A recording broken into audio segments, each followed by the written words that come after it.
Ladies and gentlemen, a warm welcome to this evening's meeting as part of Medieval Week. My name is Robin Jackson. I'm the Chief Executive and Secretary of the British Academy in London, and I'm delighted to be here in Edinburgh as part of this week's partnership between the British Academy and the Royal Society of Edinburgh, where we've joined forces to present a week of talks, lectures and discussions on the theme of medieval matters. We're delighted to be doing this in partnership with the Royal Society of Edinburgh. It's not the first occasion on which we've done something together. We're delighted to be strengthening that partnership, and particularly pleased to be here in Edinburgh this week, and also delighted that the citizens of Edinburgh have supported this event in such strong numbers, which is again visible this evening. Before introducing tonight's talks, I've been asked to draw your attention to one or two technical matters. In the event of a fire alarm or an emergency, we are asked to leave by the most appropriate exit, and you see them indicated there, and to assemble across the road outside the George Hotel. I'm asked to ask you, please, to turn off your mobiles and any other beepers that you may have on your persons, and then we can start. We have two events this evening on the theme of the past as propaganda. We begin with a talk from Professor Alexander Brody, and we go on to a British Academy formal lecture from Professor Robert Hillenbrand. Alexander Brody is Honorary Professor and Research Fellow at Glasgow University, and he's the author of many books on intellectual history, particularly on Scotland, and his History of Scottish Philosophy won the Saltire Society's Scottish History Book of the Year last year. He's going to talk to us on the fascinating subject, the past as propaganda, the Declaration of Arbroath.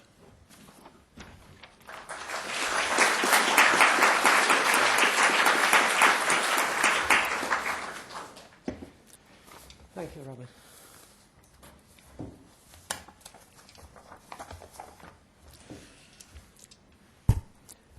The Declaration of Arbroath, the most famous document in Scottish history, was composed at a defining moment of the country's history and was integral to the tremendous sequence of events then unfolding.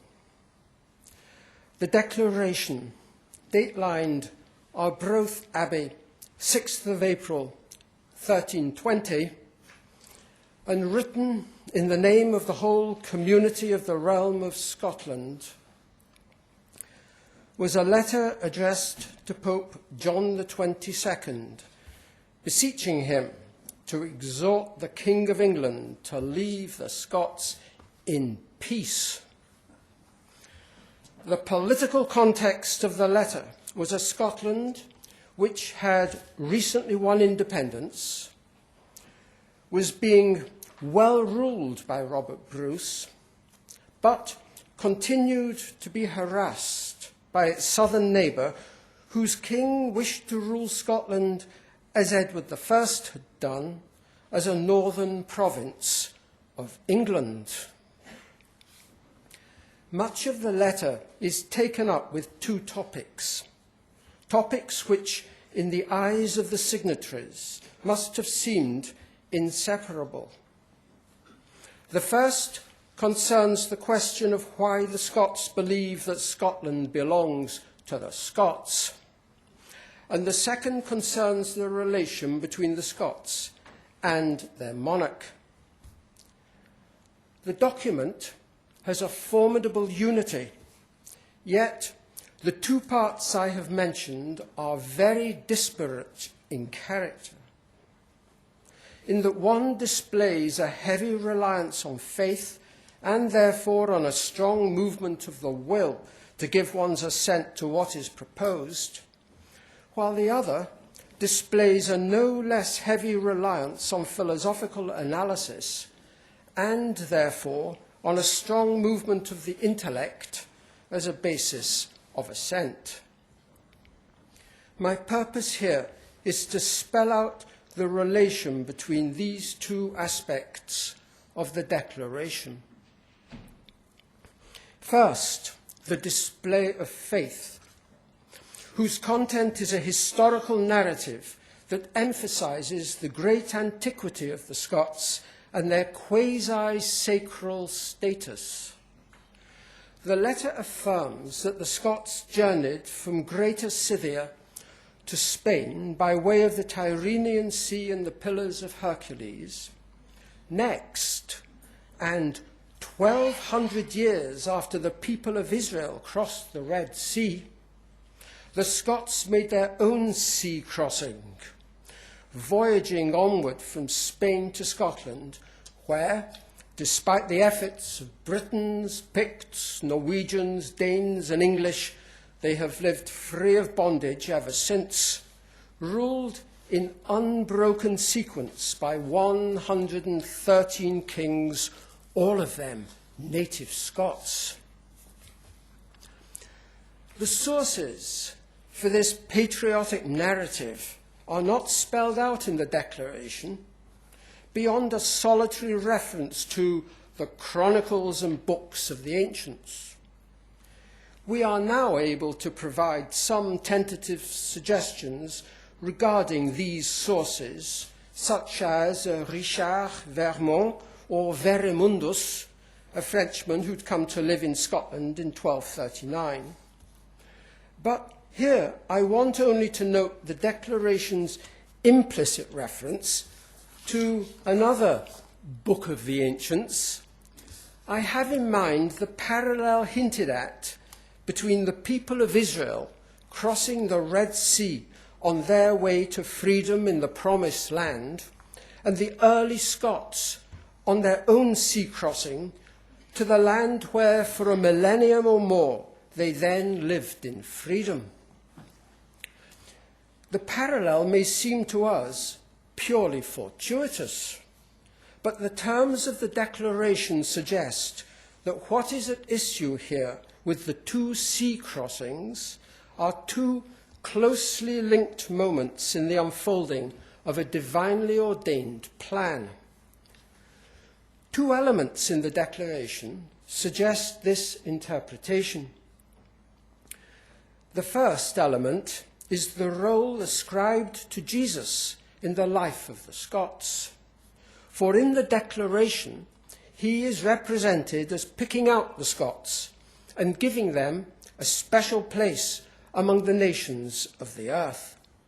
We are told that after the passion and resurrection of Jesus, the Scots were almost the first to be called by him to his most holy faith, even though they were settled in a most distant part of the earth. And Jesus had them confirmed in their faith by St. Andrew, the first called of the apostles. And he desired St. Andrew to keep the Scots under his protection as their patron forever.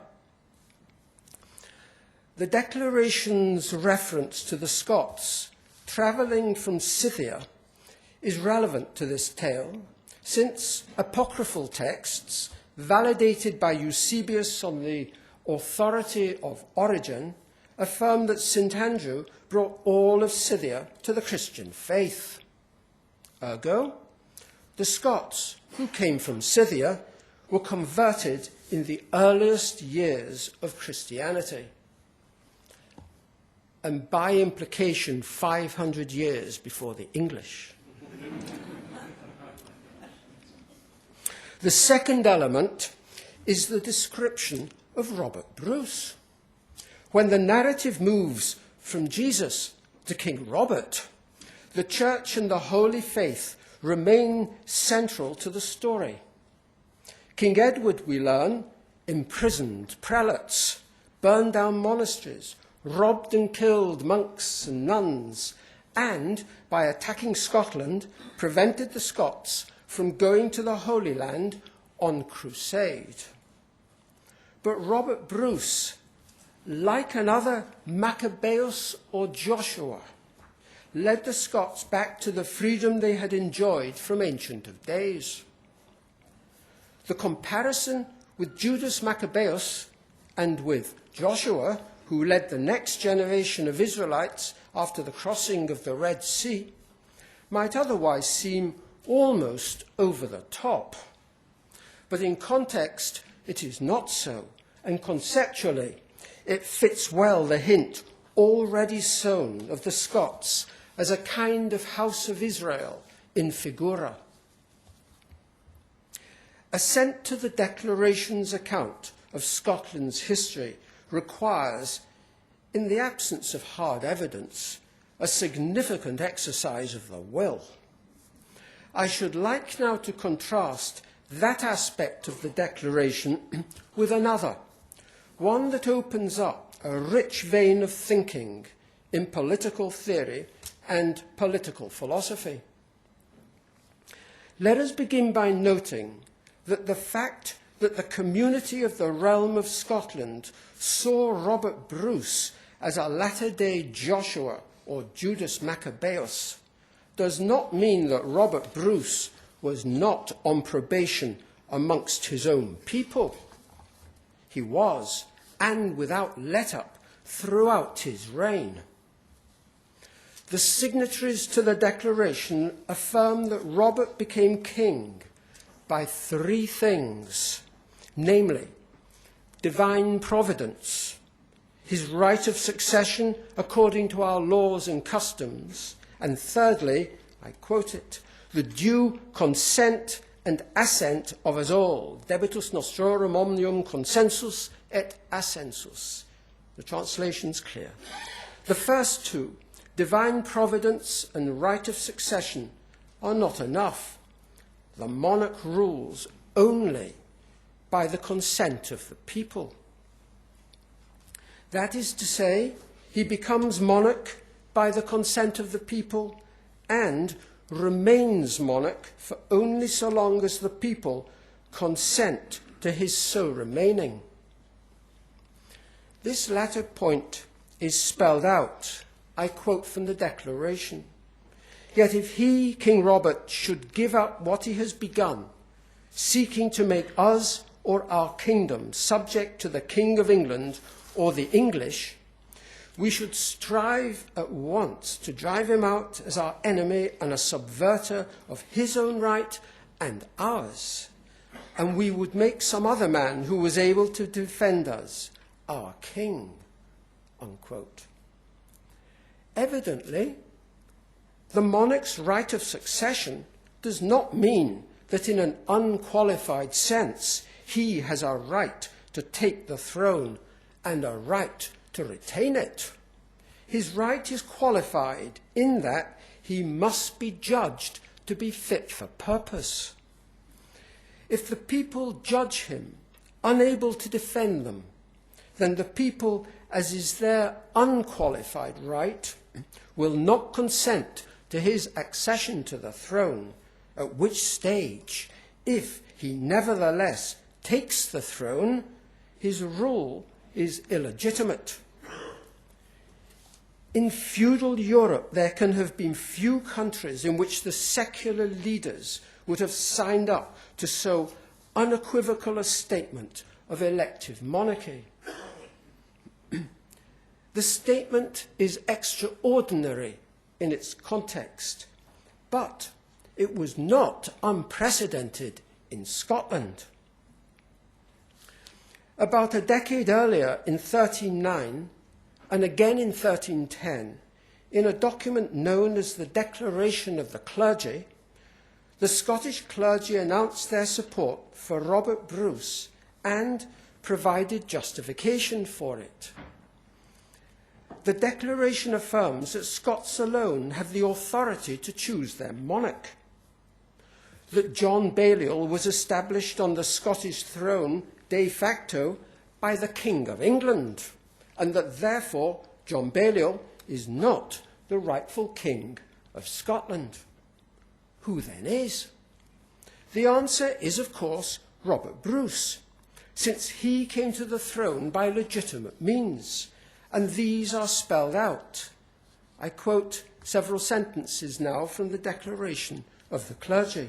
The The people, therefore, and commons of the foresaid kingdom of Scotland agreed upon the said Lord Robert, the king who now is, in whom the rights of his father and grandfather in the aforesaid kingdom in the judgment of the people still exist and flourish entire, and with the concurrence and consent, de conscientia et consensu, of the said people, he, Robert, was chosen to be king, that he might reform the deformities of the kingdom, correct what required correction, and direct what needed direction. And, having been by their authority set over the kingdom, he was solemnly made King of Scots. If anyone, on the contrary, claim right to the foresaid kingdom in virtue of letters in times past sealed and containing the consent of the people and commons per litteras consensum populi et plebis continentes, know ye that all this took place, in fact, by force and violence, which could not at the time be resisted.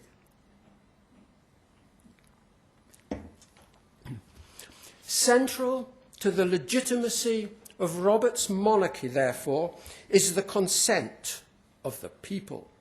The people agreed upon Lord Robert. With the concurrence and consent of the said people, King Robert, by their authority, was set over the people. All this is repeated in the Declaration of Arbroath, with the latter adding the doctrine that the people empowered to elect the monarch are likewise empowered to depose him, and are right to do so if they perceive him not to be fit for purpose. So, during the few years on either side of 1314, the year of victory in the Wars of Independence, we find the clerical and the lay leaders of Scotland singing from the same remarkable hymn sheet. But where does the agreed doctrine on the elective monarchy come from? I shall suggest that the author is the Franciscan friar John Duns Scotus from the Scottish border town of Duns. Born around 1266, he evidently showed exceptional intellectual promise, for while yet in his teens, he was taken by two Franciscan friars to England, where he studied and taught at Oxford. He then went to teach theology at the University of Paris, and in 1307 went to teach at the Franciscan house in Cologne, where the following year he died and was buried. On his tombstone in the Minoritenkirche in Cologne are the words, Scotia me genuit, Anglia me suscepit, Gallia me docuit, Colonia me tenet. Scotland begot me, England reared me, France taught me, Cologne holds my remains. With such a career, he counts as a European. But he was known throughout academic and ecclesiastical Europe by his country of birth. He was Scotus, the Scot, the greatest theologian of his age, and, as I believe, the greatest philosopher that Scotland has produced. The constitutional turmoil in Scotland that led to the two declarations I have been discussing could not have passed unnoticed in Oxford. During his time there, Scotus considered the question of what constitutes entitlement to rule, and he gave an answer that was remarkable in an age when birthright in general and primogeniture in particular were ideas central to people's concept of a monarch's right to be monarch. Scotus's doctrine was that no one has an indefeasible birthright to rule, for the people have the right to elect their ruler. the doctrine emerges in the course of Scotus's discussion of the moral theological question, I quote it, whether someone who may unjustly have taken or retained someone else's property is bound to hand back that property, so that without such restitution he could not be truly penitent, unquote. The concept of the penitent thief seems an unlikely starting point for a doctrine of entitlement to rule, but there is a logical line from the concept to the doctrine. The issue of restitution of property leads to the question of how property rights began, and this latter question leads to a discussion of sovereignty, because with the arrival of property, and therefore of property rights, there arrives also the need for due order in society to ensure that property is protected from thieves, and such protection requires a sovereign power. From here to the declarations of the clergy and of Arbroath is, I shall argue, no great step. Let's begin, however, with Scotus's question. I quote it, "What is the source of distinct ownership such that this may be called mine and that yours? For this is the basis of all injustice through misappropriation of another's property, and consequently of all justice in restoring it." Scotus held that before the fall there was no property, for during the age of innocence all things were held in common, and no one would use force to deprive another of something that the other required for life or comfort. Central to the idea of the fall is the corruption of human nature, a depravity expressed in people's use of violence, both to take more than they need and to keep what they have, whether they need it or not. After the fall, things previously held in common must be apportioned, and positive law is thereby invented along with the role of the legislator. As regards the virtues of a legislator, Scotus held that two in particular are required, namely prudence and authority. Prudence, because without it, the legislator would be unable to determine the principles of division of property that would produce a decent and peaceful life for the citizens. Authority also is required by the legislator, because his determinations must bind everyone for whom he legislates, and prudence alone will not produce this universal outcome. Hence, the legislator's just command over others, that is, his authority, must also be recognized. But a distinction must be made between two forms of authority, since only one is applicable to the legislator. First, there is parental authority, which derives from nature or natural law and not from convention, and therefore holds equally in the prelapsarian and the postlapsarian state. Even prelapsarian parents have a right to command and their children a duty to obey. And after the fall, they retain the right simply because it is natural to the parent-child relation. In short, being according to natural law, the authority relation binding parent and child is irrevocable. And Scotus, the moral theologian, notes that the relation, far from being revoked by the Mosaical gospel law, is confirmed by both. The other kind of authority is quite different. This is the political. Scotus notes three differences, of which the third is crucial to my story. First, political authority is exercised over people, whether they are members of the authority's family or not.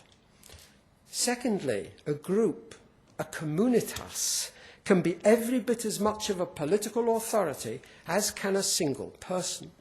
And thirdly, here we go, political authority can, in Scotus's words, I quote him, be just by common consent and election on the part of the community. He continues, and here I quote from his moral theological discourse in the Oxoniense. Thus, if people who are not all in the one family banded together to build a city or live in one, seeing that they could not be well governed without some form of authority, they could have amicably agreed to commit their community to one person or to a group, a communitas, and if to one person, to him alone, and to a successor who would be chosen as he was, or to him and his posterity. And both of these forms of political authority are just, because one person can justly submit himself to another or to a community in those things which are not against the law of God, and as regards which he could be better guided by the person or persons to whom he submitted or subjected himself than he could by himself. Hence we have here all that is required to pass a just law, because it will be promulgated by one who possesses prudence, either in himself or in his counsellors, and enjoys authority in one of the several ways mentioned here. This passage articulates a concept of a social contract, even if the phrase social contract does not appear in the passage. A ruler is the outcome of an election. The people have agreed among themselves who should rule them. They also decide on the principle of transference of authority.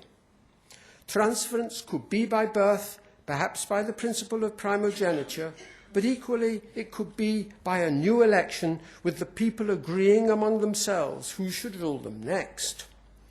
Whatever the principle of transference is, the underlying consideration is that there must be a ruler in place who is perceived to be able to guide the people better than the people individually can guide themselves.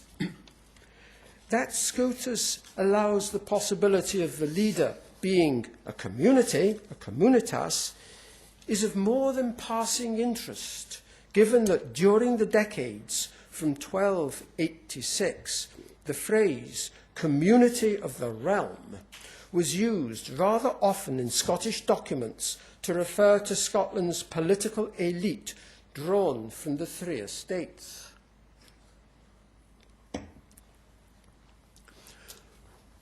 Where a ruler is in place because elected by the people, then the people have a significant measure of political freedom. In short, the people come together and agree among themselves and for themselves who is to rule them and what the principle of transference of rulership should be.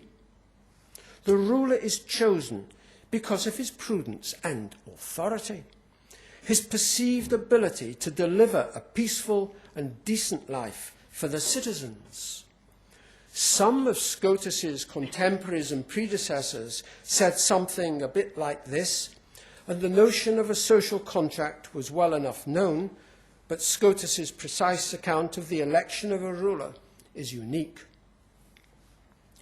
We now have enough in play to observe the conceptual link between Scotus's doctrines and the two great declarations that I have been discussing.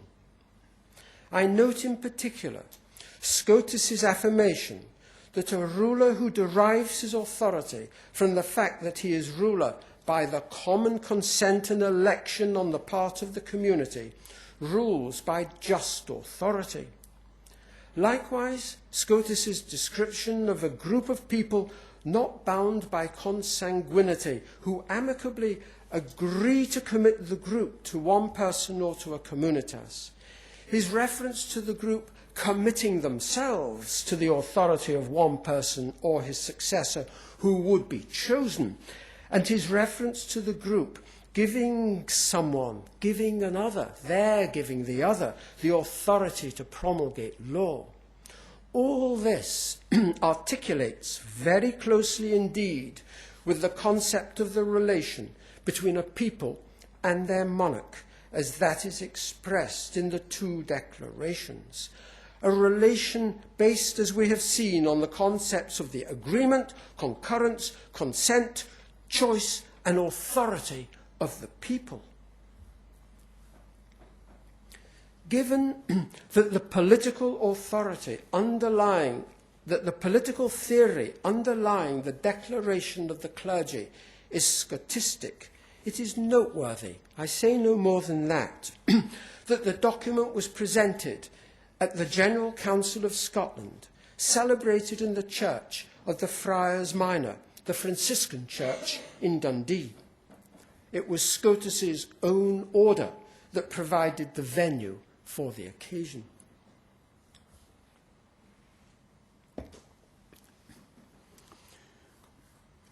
We have travelled a considerable distance from Scotus's starting point. The moral theological question of whether a thief who does not make restitution can be penitent. But an extra step is required to tie Scotus's text to the two great declarations. For both of the latter are motivated by the Scots' desire to be left alone and in peace by the English crown. How are we to get from discussion of the penitent thief to King Edward I? I answer as follows. We need to recognize that some thieves are petty thieves, and others are thieves on a grand scale. Let us therefore note the situation in Scotland during the Wars of Independence, and especially note that one way to describe the situation is that there was on the loose a royal thief, Edward, who had stolen a country, Scotland. And Scotus's question about penitent thieves and the origin of property rights suddenly appears richly significant in a new way. His question, seen in terms of the political circumstances of Scotland of his day, contracts down to this. Can Edward of England, a thief and therefore a sinner, be truly penitent if he does not return Scotland to its rightful owner, the people of Scotland? Scotus died in 1308, and the Declaration of the Clergy was composed in 1309. But it was not till the Battle of Bannockburn in 1314 that the royal thief was forced to relinquish hold of the stolen country. As an aside, I wish to make a brief comment on my use here of the term forced in the phrase forced to relinquish hold of the stolen country. Restitution is not a sign of penitence if the victim has to use violence to secure the return of his property. And Edward's lack of penitence is all the more clear from the aftermath of Bannockburn, for he did not abandon his attempt to regain the kingdom to the north. From the moral theological perspective, therefore, he was as unrepentant a sinner after Bannockburn as he had been before it. There should therefore be no surprise if the signatories to the Declaration of Arbroath should think that the Pope ought to be told about this unrepentant royal sinner whose lack of repentance is all the more reprehensible given the immensity of the sin, his thieving on the grandest scale. Scotus's text on the penitent thief presents a concept of national independence and contains an implicit endorsement of the doctrine of Scotland's independence from its southern neighbour. Some very few years after he penned his remarkable text, his doctrines recur in the two declarations, and this fact leads to the question of whether the recurrence is merely a coincidence, or whether the composers of the declarations knew Scotus's doctrines and knew that they were deploying ideas that they owed to him. At present, I wish only to say that the claim that it is a coincidence is implausible. For Scotus was the most distinguished theologian of his generation, and it was difficult for any theologian anywhere not to know about his ideas. And given that he was also a Scot, it seems especially implausible that his work was not known to senior members of the clergy in Scotland, such as William Lamberton, Chancellor of Glasgow Cathedral and then Bishop of St Andrews, and Matthew de Cranboth, Bishop of Dunkeld, whose seals are on the Declaration of the Clergy. Given also Scotus's accessibility to Scottish visitors during the years that he was at Paris, and here we should recall Lamberton's diplomatic missions to the French court in 1301, 1302, 1303. It also seems plausible to suppose that senior Scottish figures would seek him out to discuss with him, one of the sharpest minds in Europe, the political circumstances of his homeland. They would also surely have been entitled to expect that he would have been interested in those circumstances, for he himself had been brought up in the Scottish borders at a time when that swathe of land was strongly contested. And, given the reasonable assumption that his family continued to live there in the decades after he left it, he might also be supposed willing, for his family's sake as well as his country's, to contribute to the project of easing Scotland's political plight.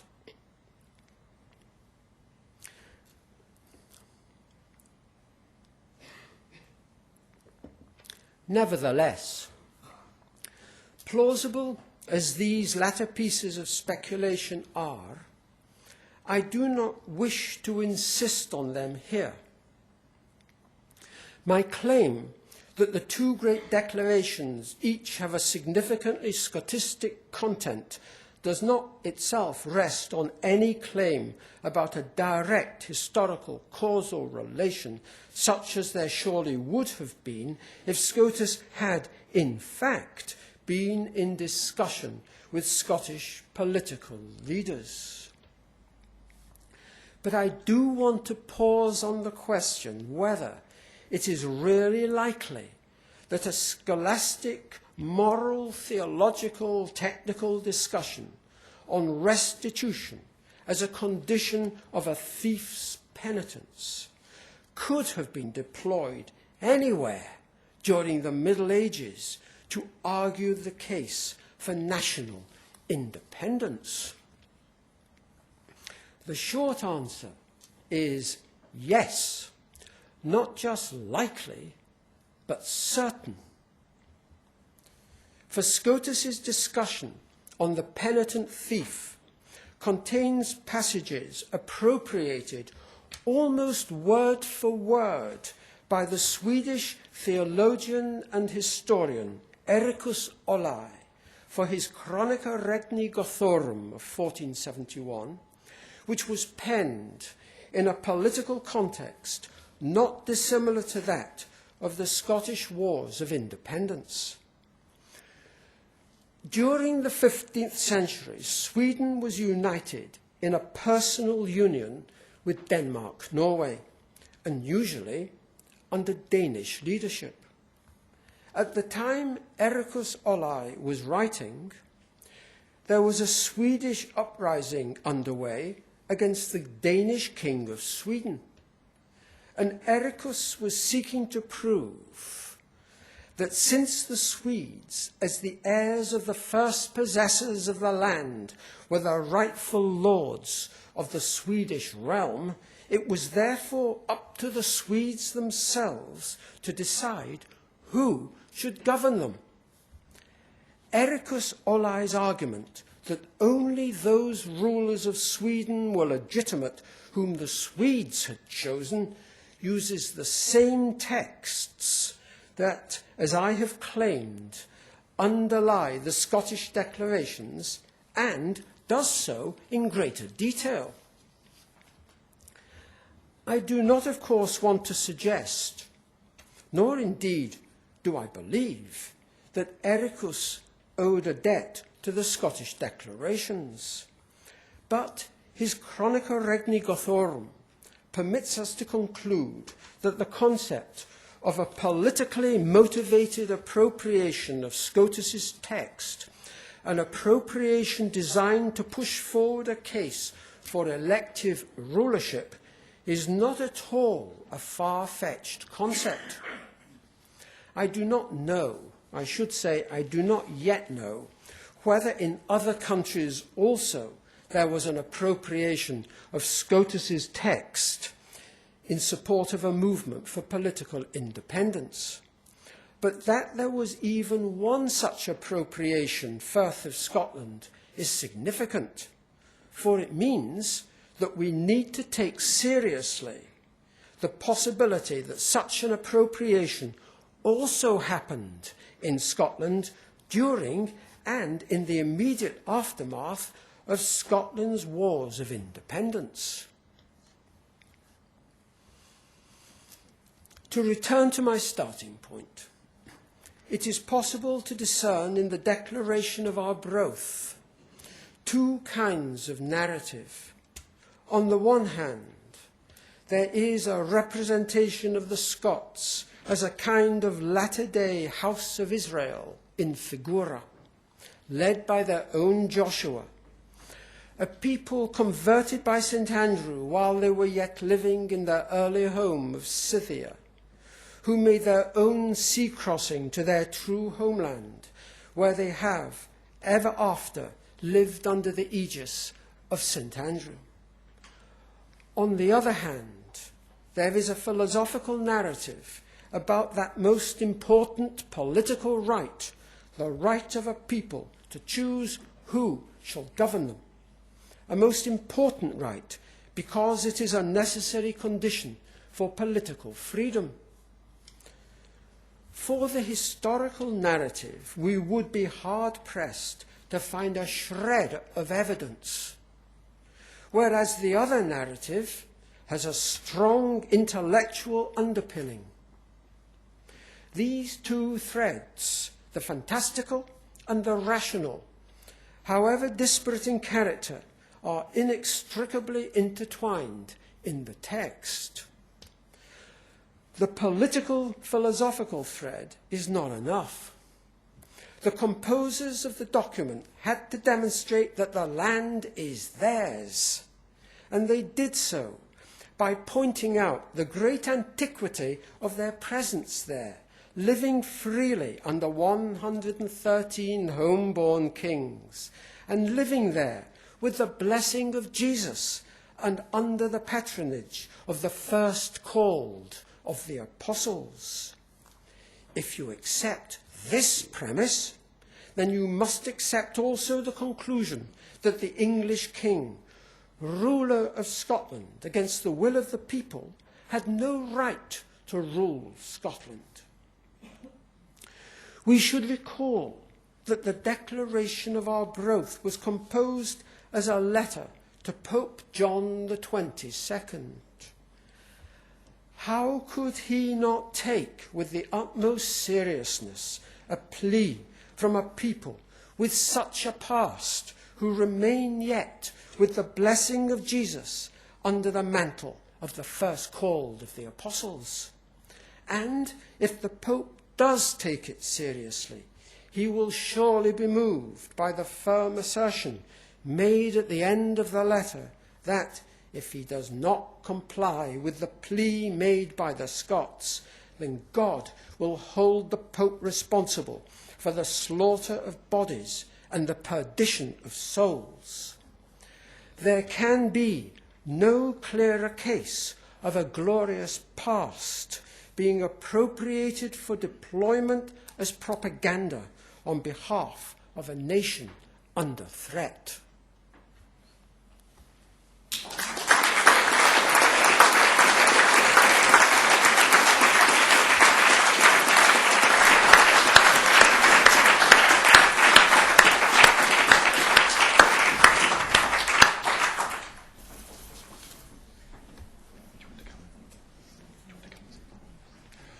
Professor Brodie's agreed to take some questions.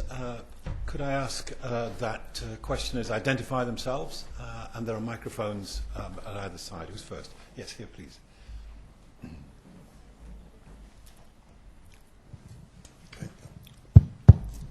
Of course, these doctrines that government depends on the consent of the people is fundamentally a democratic doctrine, is it not?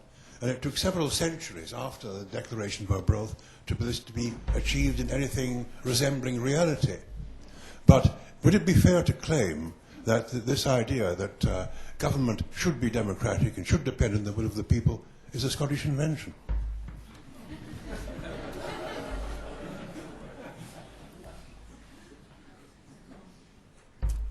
No.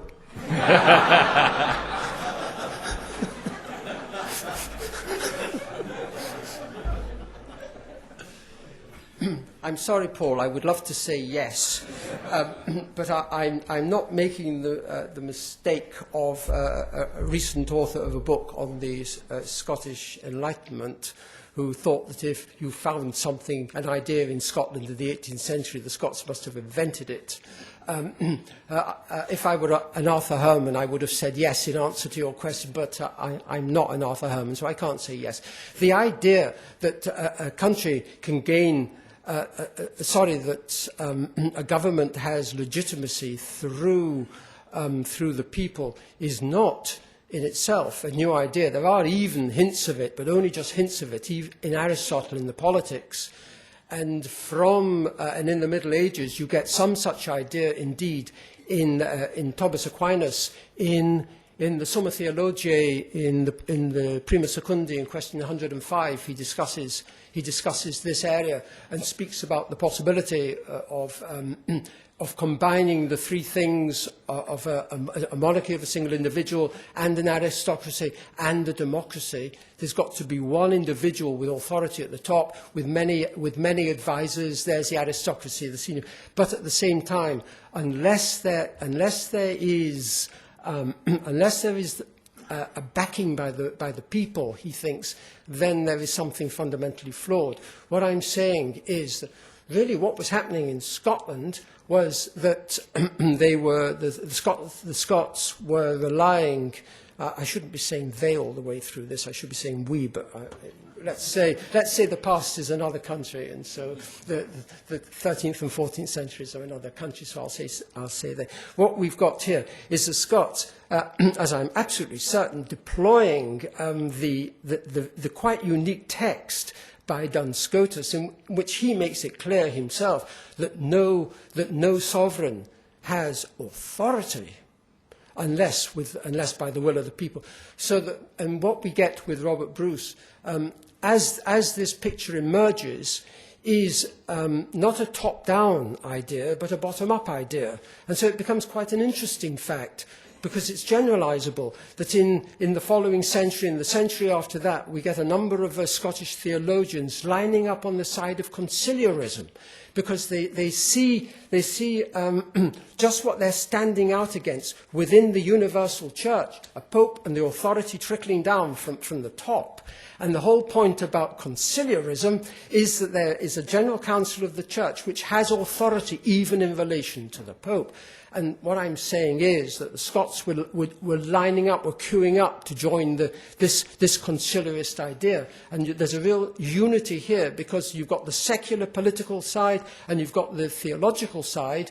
In fact, Duns Scotus was dealing with both of these things in his own way, and the Scots were signing up to both. So that the Scots in general are very much, in this period, I would say, at least the ones who were articulating these ideas and with their ideas coming down to us, they were very much on the side of a bottom-up theory of power and not a top-down one.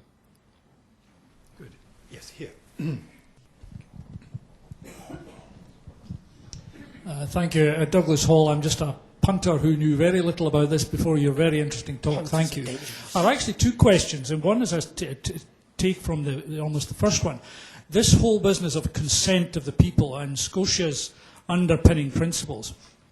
I just wonder, in the context of the 14th century, what proportion of the populace did he have in mind, did the Scots have in mind, when they actually talked about the consent of the people? What proportion of the population were those people having the authority? I have no idea. But don't pick on me. Nobody's got any idea. It's just that I'm in the firing line for that question.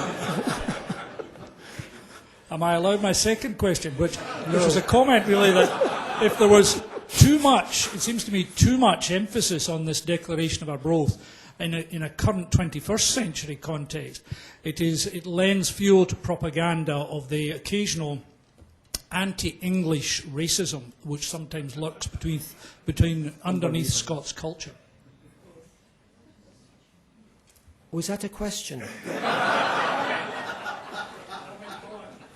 Oh. Well, if it lends itself to anti-Englishness, then that's nothing. That's nothing to blame the Declaration of Arbroath for, though the human reaction is inexcusable.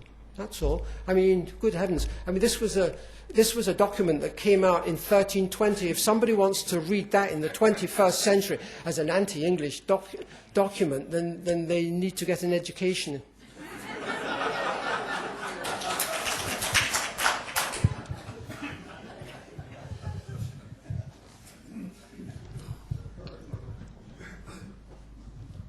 Dr. Benjamin Hazard, University College Dublin. I was in contact with you by email regarding the declaration a few weeks ago. You ask whether there is any subsequent parallel use of the declaration, and I have a fair copy here of a document from the late 1630s, well, circa 1630, circa 1640, made by Irish Franciscan friars in Rome. And really it was set in the context of Irish wars of independence against Charles I and contesting his authority over the island of Ireland in the 17th century. As I say, it's a fair copy. So really it backs up what you said regarding the Swedish source. Oh, bless you, good. Can I just add a detail there?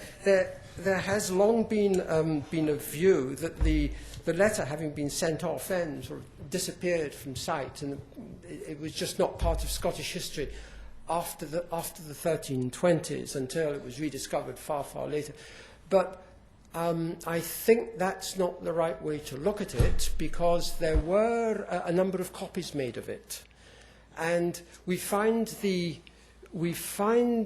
entire text in the Scottish Chronicon, and 5 copies were made of the Scottish Chronicon, and we can well suppose that this was circulating somewhat, and Fordun also contains the text, and we don't know how widely these things were circulated. So we shouldn't just be focusing on that single parchment and notice that nobody's referring to that. It doesn't mean that it's not trickling into the national psyche one way or another. But I'm grateful to you for that reference that I certainly had no idea about till you told me about it. Yes, it's at the front here. Alan Peacock, economist. I'm sorry if my knowledge of this is based on what you might call a Wikipedian knowledge. What is said about Declaration of Arbroath and subsequent tutorial from a friend of mine in Ely. I would just like to ask 2 quick questions. One is, as I understand the position at the time, the timing and the content of the document were influenced very much by the fact that Scots as a whole were collectively regarded as beyond the pale as far as the Church was concerned. And you didn't actually mention the fact that this was the case, excommunication applied to Scotland as a whole. And I wondered if there was a particular reason for that. The second question is, it is said in 1 or 2 documents, the Declaration of Arbroath is important and possibly equally important looking forward in time as an influence on the Declaration of Independence in America. In the case of Magna Carta, of course, the parts of Magna Carta are in some of the constitutions of the states in the USA. So there's a direct link. And I wondered what you thought of this idea. Right. As regards the first of these points, what you say is quite correct. And if one's going to write something substantial on the Declaration of Arbroath, then what you say is a very important part of the narrative. There's no question one has to emphasize these various issues of excommunication. However, my task concerned the conceptual relationship between the Declaration of Arbroath and the discussion on the penitent thief in Scotus, and I was able to do this without getting onto the matters of the excommunication, not just of Bruce but of Scotland. On the matter of the influence, well, I'm actually very, very suspicious about this indeed. The trouble is that by the 18th century, the Declaration of Arbroath was really quite widely known. That's true. But then, the ideas in the Declaration of Arbroath were quite widely known, whatever you say about the Declaration itself.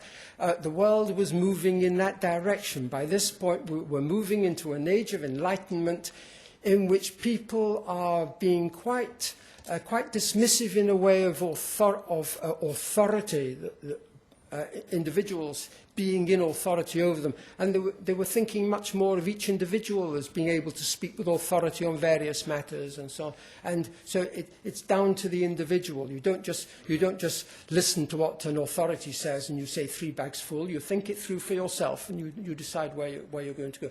So I would say that it may be indeed that the Declaration of Arbroath had an influence, but on the American Declaration and others too, but it will be on account of the diffusion of the ideas in the Declaration, so that they would re-emerge in different keys. There has to be a certain modulation as the different ages pass.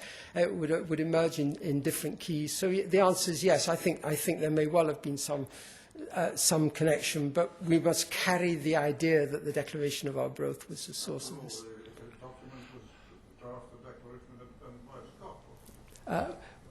Yes, well, Scots were all over it. Yes, indeed. It's pretty well a Scottish document in America. Yes.